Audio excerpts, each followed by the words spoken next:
Si William Theodore McGuire o mas kilala bilang Bill ay ipinanganak noong September 21, 1964 sa Bronx, New York. Ang kanyang mga magulang ay sina William at Ruth.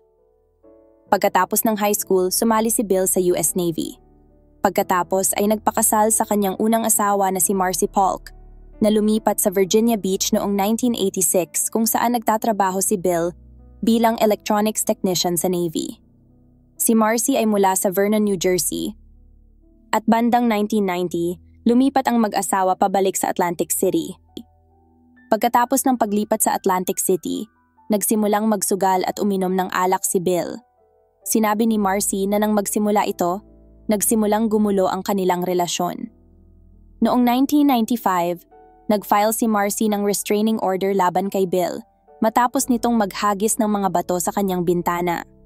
Nagdiborsyo ang mag-asawa hindi nagtagal pagkatapos ng insidenteng ito.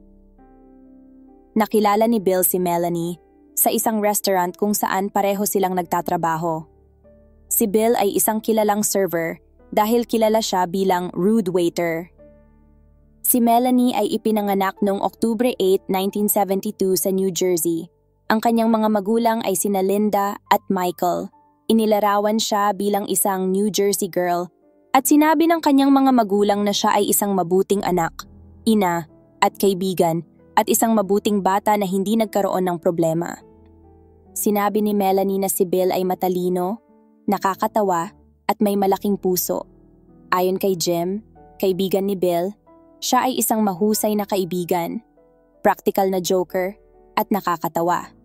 Inilarawan din ni Wendy, kaibigan ni Melanie, si Melanie bilang napakabait. Sinabi ng mga kaibigan ni Bill na sina Sue at John na noong 1998 tinawagan sila ni Bill at sinabi na gusto niyang dalhin si Melanie upang makilala sila. Sinabi nila na masarap kasama si Melanie at pareho sila ng sense of humor ni Bill. Gayunpaman, ang relasyon ni Bill at Melanie ay inilarawan bilang magulo. Ang mag-asawa ay madalas maghiwalay at magkabalikan at pinaniniwala ang gusto nila ang drama.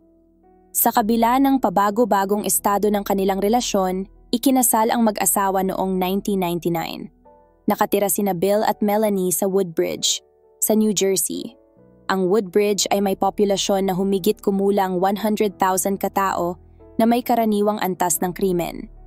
Nagtrabaho si Bill sa New Jersey Institute of Technology bilang isang computer specialist at si Melanie ay isang fertility nurse. Ang mag-asawa ay nagkaroon ng 2 anak na lalaki.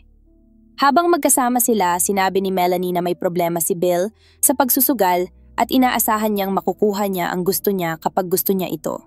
Sinabi niya na kung hindi niya makuha, magagalit siya at ibubuhos ang galit kay Melanie. Isang beses nahuli si Bill at tumawag sa kanya pagkatapos. Sa telepono nag-away sila at nagbanta si Bill na papatayin siya. Sinabi ni Melanie na umalis siya noong gabing iyon, ngunit bumalik din siya.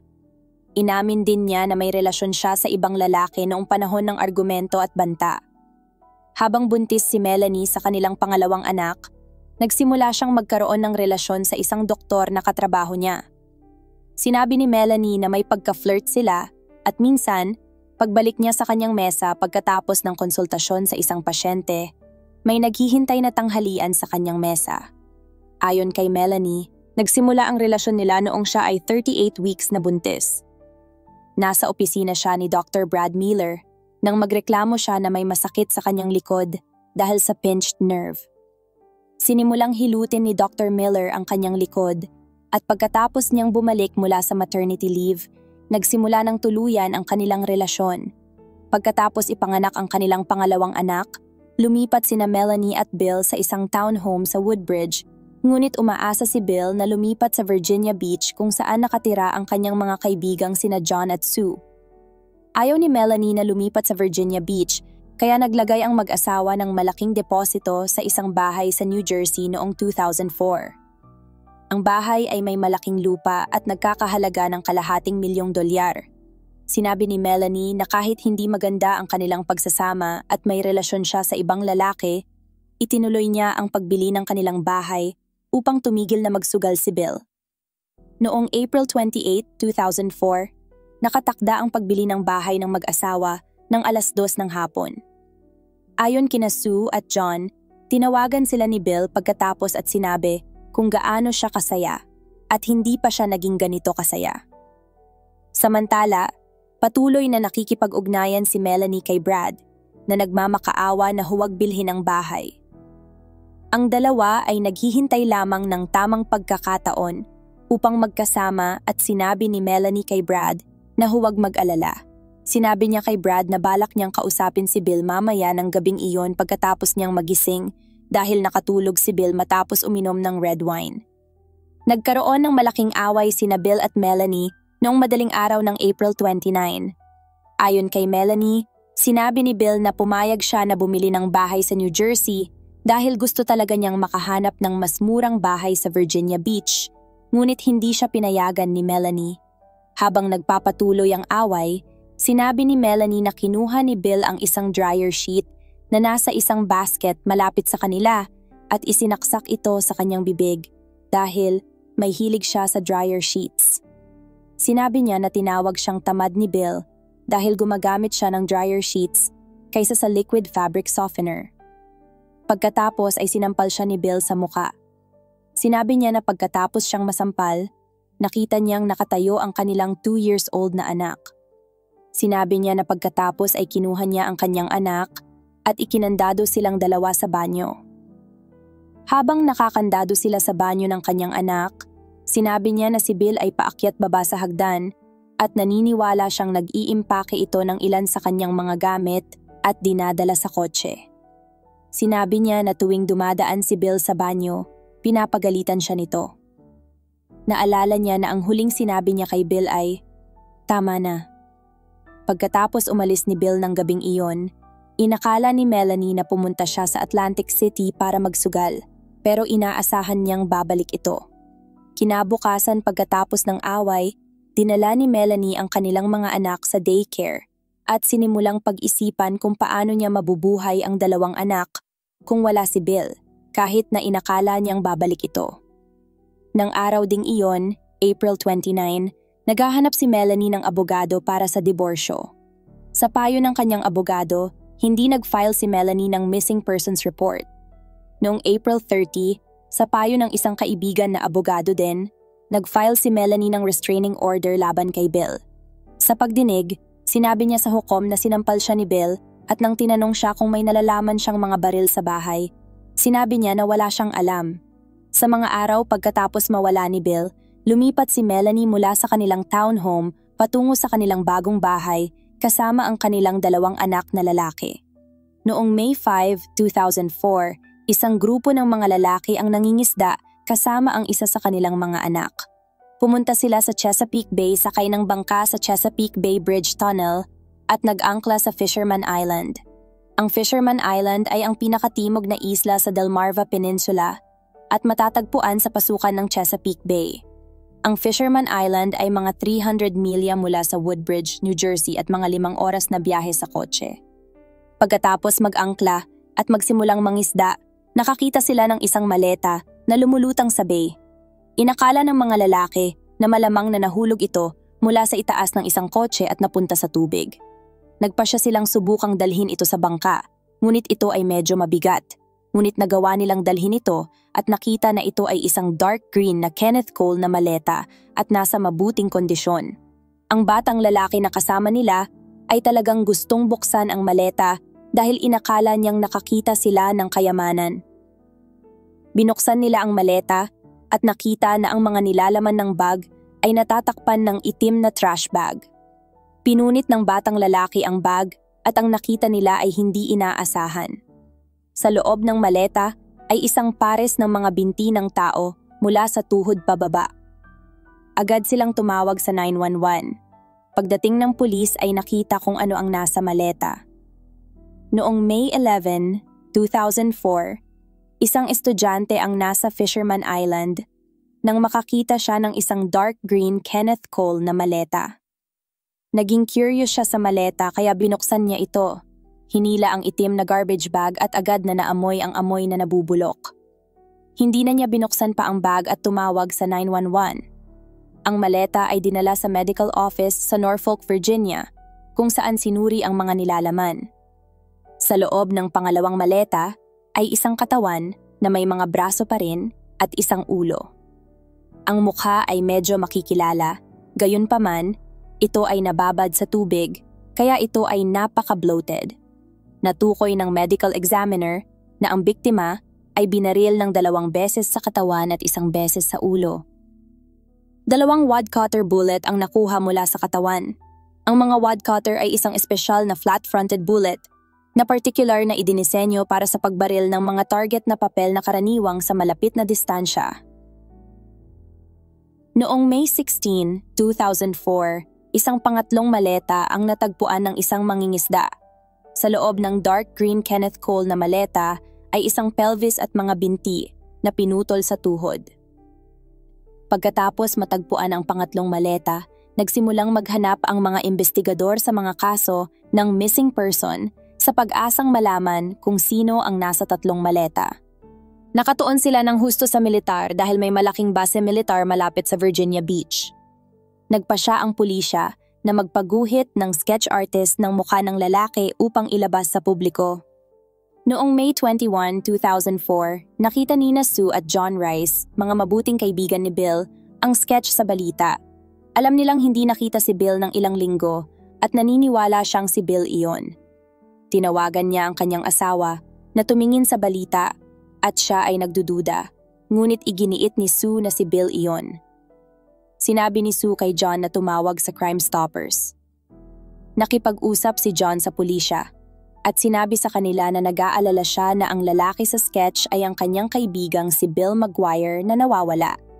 Matapos malaman ang tungkol kay Bill, ipinasok ng pulisya ang kanyang pangalan sa database at nalaman na siya ay naaresto noong 80s sa Virginia para sa reckless driving at kinasuhan.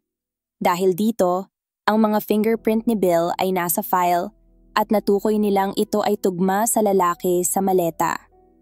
Nang matukoy ng pulisya ang pagkakakilanlan ng katawan, kinailangan nilang ipaalam ito sa asawa ng biktima. Tinawag si Melanie sa istasyon ng pulisya at sinabi sa kanya na patay na si Bill. Hindi tinanong ni Melanie kung paano namatay si Bill, na ikinagulat ng mga pulis. Sinabi ni Melanie na siya ay nasa ilalim ng shock. Nais ng mga investigador na makipag-usap kay Melanie, kaya pumayag siyang magbigay ng interview. Kasama niya ang kanyang divorce attorney at isang criminal attorney mula sa kanilang law firm. Ayon sa mga investigador, hindi karaniwan na magdala ng ganitong klaseng abogado para sa isang interview tulad nito. Napansin ng isang investigador na si Melanie ay mukhang kinakabahan at gumawa ng mga ekspresyong umiiyak, ngunit walang pumapatak na luha. Mahalagang tandaan na noong May 25, 2004, opisyal na nagsampa si Melanie ng diborsyo. Sa panahon ng interview, tinanong si Melanie kung mayroon silang maleta at sinabi niya na wala silang magkakaparehong maleta. Ngunit kinabukasan, bigla ang naalala ni Melanie na mayroon silang set ng magkatugmang designer luggage at ipinaalam ito sa mga investigador. Ipinakita sa kanya ang isang litrato ng isa sa mga maleta na natagpuan sa bay at nakilala niya ito bilang pag-aari nila ni Bill. Sinabi rin ni Melanie sa mga detective na si Bill ay may ugali na ikinagagalit ng mga tao. Tinanong din niya kung saan nila natagpuan ang sasakyan ni Bill at sinabi ng mga detective na hindi pa nila ito nakikita. Ipinahayag ni Melanie na isang magandang lugar para magsimula ng paghahanap ay sa Atlantic City. Sinabi niya na may problema si Bill sa pagsusugal at naniniwala siyang napapaligiran siya ng maling grupo ng mga tao. Habang nagpapatuloy ang investigasyon, ipinasa ng pulisya ng Virginia ang investigasyon sa pulisya ng New Jersey dahil si Melanie ang kanilang focus. May nahanap na ebidensya laban kay Melanie agad-agad, ngunit lahat ay circumstantial. Una, sa sandaling na-released ang katawan ni Bill sa kanya, ipinakremate niya ito. Nagsagawa siya ng libing para kay Bill kasama sina Sue at John na tumagal ng hindi hihigit sa 15 minuto. Natuklasan din ng pulisya na noong April 26, 2004, bumili si Melanie ng baril. Walang record ng pagbili niya ng baril sa New Jersey, gayunpaman, nang pinalawak nila ang kanilang pagsisearch upang isama ang Pennsylvania, natagpuan nila na ginawa niya ito. Bumili si Melanie ng Taurus 38 Special, pati na rin mga wad cutter bullets. Pinayuhan ng mga abogado ni Melanie na huwag niyang ialok ang impormasyong iyon sa pulisya maliban kung tinanong siya tungkol dito. Nang tanungin tungkol dito, sinabi ni Melanie sa pulisya na gusto ni Bill na bilhin niya ang baril para sa kanya dahil may record si Bill sa batas at hindi niya ito magagawa ng mag-isa. Nagpa siya ang pulisya na mag-wiretap sa telepono ni Melanie at dito nila natuklasan ang kanyang relasyon kay Dr. Brad Miller. Ang pulisya ay mayroong 40 araw ng mga tawag sa telepono na umaabot sa 500 oras kung saan narinig nila ang ilang mga cryptic na tawag. Si Dr. Miller ay naging isang suspect din, ngunit nang harapin siya, sinabi niyang wala siyang kinalaman dito. Hiningi nila sa kanya na patunayan ito sa pamamagitan ng pagsuot ng wire at pumayag siya. Si Dr. Miller ay nakipag-usap sa telepono kay Melanie habang suot ang wire, ngunit hindi siya kailanman umamin ng anumang bagay. Nakipag-ugnayan din ang pulisya sa isang kaibigan ni Melanie mula sa nursing school, si Jim Finn.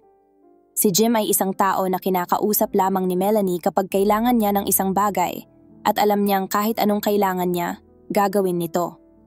Alam ni Jim ang tungkol sa mga baril at noong February 2004, nagtanong si Melanie ng ilang mga tanong tungkol sa mga baril. Pumayag din si Jim na magsuot ng wire, ngunit wala siyang isiniwalat. Nilinis ng pulisya sina Dr. Miller at Jim Finn dahil naniwala silang wala silang kinalaman sa pagpatay kay Bill. Noong January 2005, nasubaybayan ng pulisya ang mga galaw ni Melanie sa pamamagitan ng kanyang Easy Pass. Natuklasan nila na 2 beses siyang nagtungo sa Atlantic City. Noong April 30, sinabi ni Melanie sa pulisya na nagmaneho siya papunta sa Atlantic City upang hanapin ang kotse ni Bill matapos silang mag-away. Sinabi niya na nakita niya ang kotse mula sa freeway at nagpasya siyang ilipat ito bilang prank. Ipinaliwanag niya na ito ay isang bagay na madalas nilang gawin sa isa't isa. Sinasabi niya na inilipat niya ang kotse mula sa parking lot ng Flamingo Hotel. Nakita sa surveillance ng hotel na inilipat ang kotse ni Bill, ngunit hindi nakita kung sino ang nagmamaneho ng kotse dahil madilim at nakakasilaw ang mga ilaw. Naniniwala ang pulisya na inilipat ni Melanie ang kotse, ngunit may kasama siya dahil kailangan ito ng 2 tao. Isang tao ang magmamaneho ng kotse patungo sa hotel at isang tao ang magmamaneho pabalik kay Melanie. Ayon kay Melanie, binigyan siya ni Dr. Miller ng reseta para sa Xanax dahil sa stress dulot ng pagkawala ni Bill at ginamit niya ito sa unang pagkakataon noong araw na iyon. Sinabi niyang uminom siya ng Xanax. Nagmaneho ng halos 2 oras papuntang Atlantic City at inilayo ang kotse ni Bill ng higit sa 1 milya mula sa hotel kung saan ito nakita.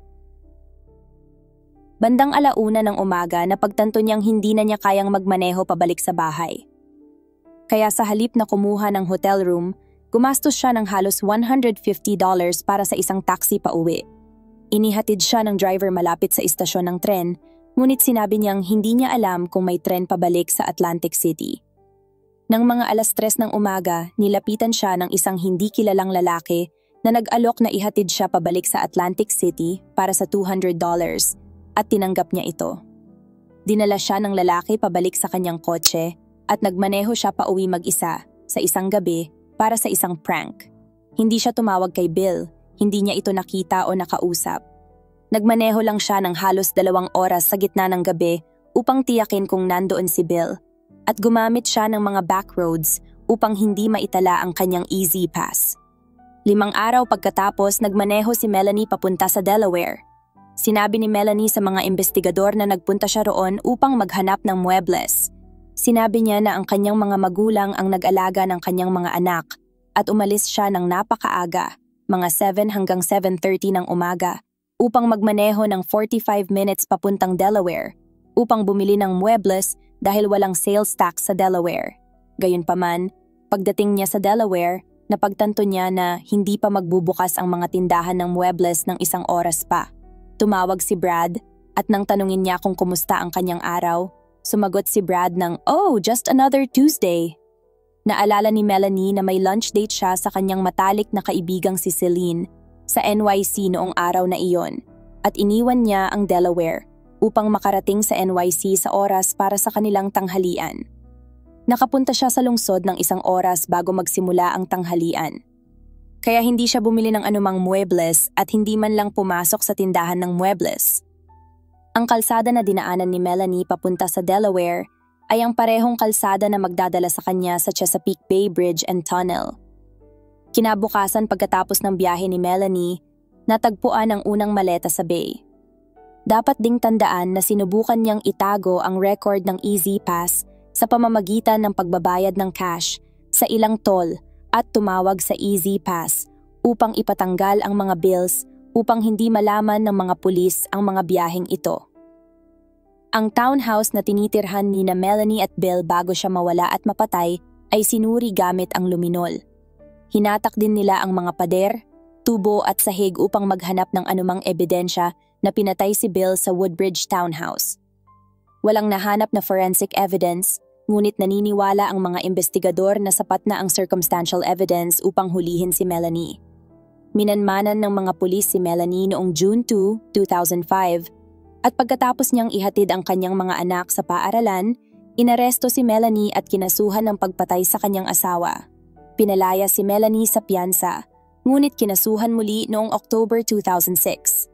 Sa pagkakataong ito, kinasuhan siya ng 2 counts ng paghadlang sa paghuli. Sinabi na sumulat si Melanie ng mga liham sa pulisya na sinusubukang alisin ang sisi sa kanya. Nagsumite siya ng plea na not guilty at muling pinalaya sa piyansa. 2 taon at 10 buwan pagkatapos matagpuan ang unang maleta na naglalaman ng bahagi ng bangkay ni Bill McGuire, nagsimula ang paglilitis kay Melanie McGuire. Si Melanie ay may ilang mga abogado na lumalaban para sa kanyang depensa, kabilang ang isang kilalang abogado. Ipinakita ng prosecution ang maraming circumstantial evidence na nagpapakita ng pagkakasala ni Melanie. Ipinakita nila na nang matagpuan at nasuri ang kotse ni Bill, natagpuan nila ang isang hiringgilya at chlorohydrate. Ang chlorohydrate ay karaniwang kilala bilang knockout drug. Ito ay isang sedative na karaniwang ginagamit sa maikling panahon para sa paggamot ng insomnia o upang mapawi ang pagkabalisa at magdulot ng pagtulog bago ang operasyon. Maaari rin itong gamitin para sa sakit pagkatapos ng operasyon at upang gamutin ang alcohol withdrawal. Ang reseta ay binili noong umaga ng pagkawala ni Bill. Natuklasan ng mga taga-usig na ang reseta ay isinulat sa pad ni Dr. Brad Miller. Nagpatotoo si Dr. Miller na ang sulat kamay sa reseta ay hindi kanya at kinilala niya ito bilang kay Melanie. Ang reseta ay isinulat din sa pangalan ng isang pasyente sa fertility clinic kung saan nagtatrabaho si Melanie at may tamang demographic information maliban sa numero ng telepono na isang numero ang pagkakaiba. Marahil upang hindi makontak ng parmasya si Melanie na magbibigay ng babala na may nangyayari. Sinabi ni Melanie na madalas siyang nagtatrabaho sa bahay at may mga prescription pads siya at madaling makuha ni Bill ang impormasyon ng pasyente mula sa kanyang computer at magsulat ng reseta sa pad. May kaalaman si Bill sa parmasya. Halos natapos niya ang pag-aaral para maging pharmacist, ngunit hindi nakapagtapos dahil sa felony sa kanyang record. Sinabi din ni Melanie na ang chlorohydrate ay isang bagay na karaniwang iniinom ng mga taong gumagamit ng steroids upang matulungan silang makatulog. At sinabi ng kanyang sister-in-law na ang pag-iisip ni Bill ay mukhang kakaiba tulad ng isang taong gumagamit ng steroids bago siya namatay, ngunit walang steroids na natagpuan sa kanyang sistema. Ipinakita rin ng mga taga-usig ang ebidensya na may mga search sa computer ni Melanie kung paano bumili ng mga baril ng ilegal, paano pumatay, at paano lasunin ang isang tao. Ang malaking issue sa ebidensyang ito ay parehong ginagamit ni na Bill at Melanie ang parehong computer at hindi nila mapatunayan kung sino ang gumawa ng mga search.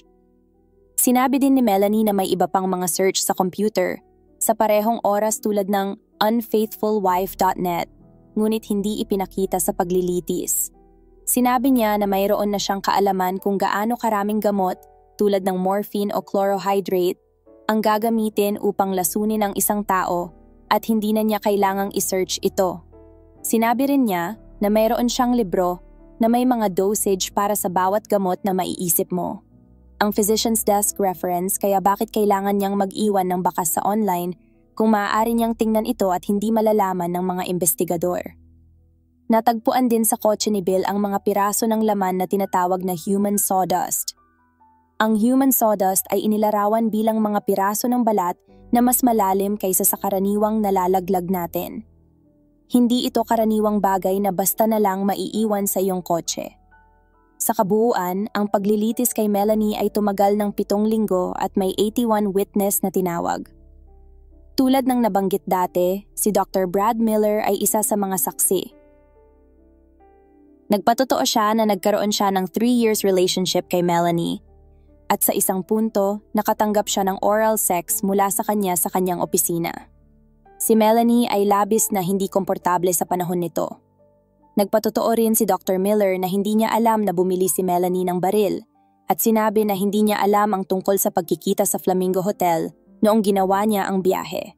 Sinabi ni Melanie na siya ay labis na nasaktan na nag-witness ito laban sa kanya at wala na silang contact mula noon. Noong April 17, 2007, parehong panig ay nagbigay ng kanilang closing arguments.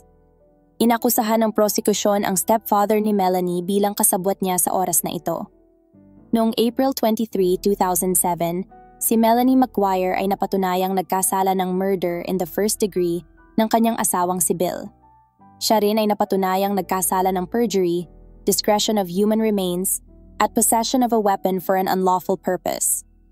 Gayunpaman, siya ay napawalang sala sa mga kaso ng hindering apprehension, tampering with evidence, at possession of Xanax without a prescription.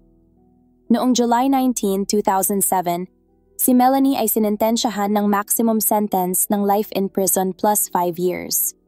Siya ay 34 years old noong panahong iyon. Siya ay kasalukuyang nagsisilbi ng kanyang sentensya sa Edna Mahan Correctional Facility sa New Jersey. Si Melanie ay magiging eligible para sa parole sa May 20, 2073. Sa puntong ito, naubos na niya ang lahat ng kanyang appeal at tinanggihan ng New Jersey Supreme Court ang kanyang petisyon para sa sentence relief. Mayroong aplikasyon para sa federal appeal na tinanggihan noong December 2021 din. Sa oras ng kanyang paglaya, siya ay magiging 101 years old.